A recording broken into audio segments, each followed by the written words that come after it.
Hi guys, today நம்ம இந்த வீடியோவில் ஒரு பிடிஎஃப் டாக்குமெண்ட்டை ஒரு வேர்ட் டாக்குமெண்ட்டாக அல்லது ஒரு பவர்பாயிண்ட் டாக்குமெண்ட்டாக எப்படி சேஞ்ச் பண்ணலான்னு பார்க்க போகிறோம். வீடியோக்குள்ளே போகிறதுக்கு முன்னாடி வீடியோவை லைக் பண்ணுங்கள், சேனலை சப்ஸ்கிரைப் பண்ணுங்கள், பெல் ஐக்கானை தட்டி விடுங்க. அப்போ தான் நான் போடுற வீடியோஸ் உங்களுக்கு டெய்லி ஷோ ஆகும்.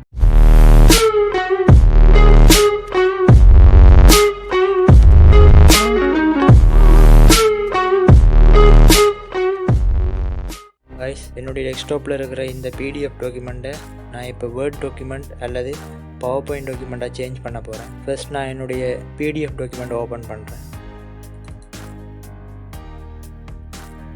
பார்த்தீங்கன்னா இதான் இந்த பிடிஎஃப் டாக்குமெண்ட். நான் எதுக்காக இந்த பிடிஎஃப் டாக்குமெண்ட்டை வேர்ட் அல்லது பவர் பாயிண்ட் டாக்குமெண்ட்டாக சேஞ்ச் பண்ணுறேன்டா, என்னால் இந்த பிடிஎஃப் டாக்குமெண்ட்டில் எந்த விதமான எடிட்டிங்கும் பண்ண முடியலை. இந்த பிடிஎஃப் டாக்குமெண்ட்டில் உள்ள ஹெட்டிங்கை நான் சேஞ்ச் பண்ண ட்ரை பண்ணுறேன், பட் என்னால் முடியலை. அதே மாதிரி இந்த பிடிஎஃப் டாக்குமெண்ட்டில் உள்ள எந்த ஒரு வேர்டையுமே நான் டெலீட் பண்ணவோ எடிட் பண்ணி சேஞ்ச் பண்ணவோ முடியலை. அப்படி நான் இந்த பிடிஎஃப்பில் ஏதாவது எடிட்டிங் பண்ணணுமெண்டா அதுக்கு இந்த பிடிஎஃப்பில் இருக்கிற எடிட்டை நான் செலக்ட் பண்ணணும். இந்த பிடிஎஃப் ஃபைலை நான் எடிட் பண்ணணுமெண்டா ஃப்ரீ 7 day ட்ரையலை நான் யூஸ் பண்ணி ஆகணும்.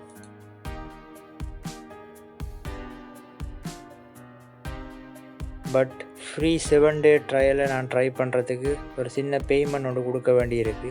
ஸோ இந்த மாதிரியான ப்ராப்ளம்ஸை நாம் சால்வ் பண்ணாமல் இந்த பிடிஎஃப் ஃபார்மேட்டில் வச்சு இந்த டாக்குமெண்ட்டை நாம் எடிட் பண்ண முடியாது. ஸோ இதுக்காக நாம் என்ன செய்யலாம்டா, இந்த பிடிஎஃபை வேர்டு அல்லது பவர் பாயிண்ட் டாக்குமெண்ட்டாக சேஞ்ச் பண்ணிவிட்டு அதை நம்ம ஈஸியாக எடிட் பண்ணிக்கொள்ளலாம். இப்போ நான் எப்படி இந்த பிடிஎஃபை வேர்டு அல்லது பவர் பாயிண்ட் டாக்குமெண்ட்டாக சேஞ்ச் பண்ணலான்னு பார்ப்போம். பிடிஎஃப் ஃபார்மேட்டில் உள்ள ஒரு டாக்குமெண்ட்டை வேர்ட் டாக்குமெண்ட்டாக அல்லது பவர் பாயிண்ட் டாக்குமெண்ட்டாக சேஞ்ச் பண்ணுறதுக்காக நான் இந்த வெப்சைட்டை யூஸ் பண்ண போகிறேன். இந்த வெப்சைட்டுக்கான லிங்கை டிஸ்கிரிப்ஷன் பாக்ஸில் கொடுத்துருக்குறேன், கிளிக் பண்ணி யூஸ் பண்ணிக்கொள்ளுங்க. இப்போ நான் என்னுடைய பிடிஎஃப் டாக்குமெண்ட்டை வேர்ட் டாக்குமெண்ட்டாக முதல்ல சேஞ்ச் பண்ண போகிறேன். இதில் பார்த்தீங்கன்னா நிறைய ஆப்ஷன் இருக்குது. 4வது ஆப்ஷனாக பார்த்தீங்கன்னா பிடிஎஃப் டு வேர்டுன்னு இருக்குது, அதை கிளிக் பண்ணுங்கள்.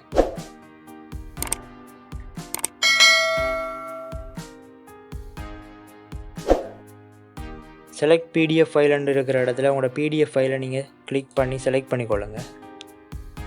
நான் என்னுடைய பிடிஎஃப் ஃபைல் டெஸ்க்டாப்பில் போட்டிருக்கிறேன், அதை நான் கிளிக் பண்ணுறேன். இப்போ பார்த்தீங்கன்னா உங்களுடைய பிடிஎஃப் ஃபைல் வந்து இதில் செலக்ட் ஆகிருக்கு. இந்த இடத்துல பார்த்தீங்கன்னா கன்வெர்ட் டு வேர்டுன்னு இருக்குது, அதை கிளிக் பண்ணுங்கள். இப்போ உங்களுடைய பிடிஎஃப் ஃபைல் வந்து வேர்டாக கன்வெர்ட் ஆகிட்டு இதில் டவுன்லோடுன்ற ஆப்ஷனை கிளிக் பண்ணுங்கள். கைஸ், இப்போ உங்களுடைய பிடிஎஃப் ஃபைல் வேர்டாக கன்வெர்ட் ஆகி அதை டவுன்லோட் பண்ணியாச்சு. நீங்கள் டவுன்லோட் பண்ணதை இப்போ ஓப்பன் பண்ணி பார்க்கலாம்.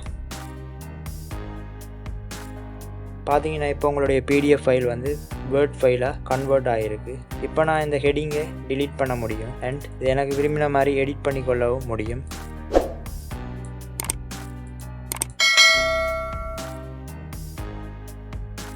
ஓகே, இப்போ நாம் பிடிஎஃப் ஃபார்மேட்டில் உள்ள ஃபைலை பவர் பாயிண்ட் ஃபார்மேட்டுக்கு சேஞ்ச் பண்ணி பார்க்கலாம்.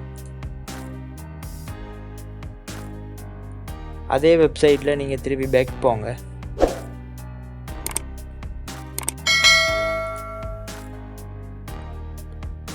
அதே வெப்சைட்டில் நீங்கள் பார்த்தீங்கன்னா 5வது ஆப்ஷனாக பிடிஎஃப் டு பவர் பாயிண்ட் ஒரு ஆப்ஷன் இருக்குது, அதை கிளிக் பண்ணுங்கள். அகெயின் செலக்ட் பிடிஎஃப் ஃபைல்னு ஒரு ஆப்ஷன் இருக்குது, அதை கிளிக் பண்ணுங்கள். இதில் உங்களுடைய பிடிஎஃப் டாக்குமெண்ட்டை செலக்ட் பண்ணிக்கொள்ளுங்க. இப்போ பார்த்தீங்கன்னா உங்களுடைய பிடிஎஃப் டாக்குமெண்ட் அப்லோட் ஆகிருக்கு. கன்வெர்ட் டு PPTX, அதை கிளிக் பண்ணுங்கள்.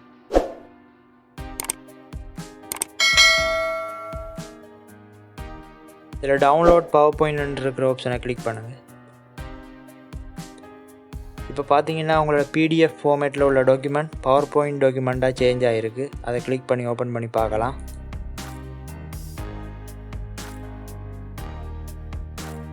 ஸோ இப்போ நீங்கள் பார்த்தீங்கன்னா என்னுடைய பிடிஎஃப் டாக்குமெண்ட் வந்து இப்போ பவர் பாயிண்ட் டாக்குமெண்ட்டாக ஓப்பன் ஆகிருக்கு. ஈஸியாக நாம் இந்த பவர் பாயிண்ட் டாக்குமெண்ட்டை எடிட் பண்ணிக்கொள்ளலாம், உங்களுக்கு தேவையான பிக்சர்ஸை சேஞ்ச் பண்ணிக்கொள்ளலாம் அண்ட் பலவிதமான டிசைன்ஸை யூஸ் பண்ணிக்கொள்ளலாம். அதே போல் இந்த வெப்சைட்டை நீங்கள் ஃபுல்லாக பார்த்தீங்கன்னா இந்த வெப்சைட்டில் நிறைய ஆப்ஷன் இருக்குது. PDF to Excel, PDF எக்ஸலாக சேஞ்ச் பண்ணலாம். வேர்ட் டு PDF, வேர்ட் ஃபைலை PDF ஃபைலாக சேஞ்ச் பண்ணலாம். PowerPoint to PDF, PowerPoint ஃபைலை PDF டாக்குமெண்ட்டாக சேஞ்ச் பண்ணலாம். Excel to PDF, edit PDF, PDF to JPG. ஒரு PDF ஃபைலை நீங்கள் ஒரு JPG ஃபார்மேட்டில், அதாவது ஒரு ஃபோட்டோவாக நீங்கள் கன்வெர்ட் பண்ணிக்கொள்ளலாம். அதே ஒரு JPG ஃபார்மேட்டில் உள்ள ஒரு ஃபோட்டோவை நீங்கள் PDF-ஆக கூட கன்வெர்ட் பண்ணிக்கொள்ளலாம். அதே போல் இதை பார்த்தீங்கன்னா உங்களோட PDF-ஐ நீங்கள் ப்ரொடெக்ட் பண்ணிக்கொள்ளலாம். அதாவது உங்களோட PDF-க்கு நீங்கள் ஒரு பாஸ்வேர்டை போட்டு ஒரு ப்ரொடெக்ஷனை கொடுக்கலாம். அதே மாதிரி ஒரு ப்ரொடெக்ஷனில் உள்ள ஒரு PDF-ஐ நீங்கள் அன்லாக் பண்ணிக்கொள்ளலாம் இந்த ஆப்ஷன் மூலமாக. ஸோ இந்த வெப்சைட்டில் உங்களுக்கு தேவையான நிறைய விஷயங்கள் கொடுத்துருக்குறாங்க. இந்த வெப்சைட்டை யூஸ் பண்ணி இந்த மாதிரியான விஷயங்களை ஈஸியாக செய்து கொள்ளலாம். அண்ட் மேலதிகமாக இதில் உள்ள ஆப்ஷன்ஸை நம்ம இன்னொரு வீடியோவில் பார்க்கலாம். ஸோ காய்ஸ், இந்த வீடியோ உங்களுக்கு ரொம்ப ஹெல்ப்ஃபுல்லாக இருக்கும்னு நினைக்கிறேன். இந்த வீடியோ உங்களுக்கு பிடிச்சிருந்தா வீடியோக்கு ஒரு லைக் கொடுங்க, சேனலை சப்ஸ்கிரைப் பண்ணுங்கள், பெல் ஐக்கானை தட்டி விடுங்க.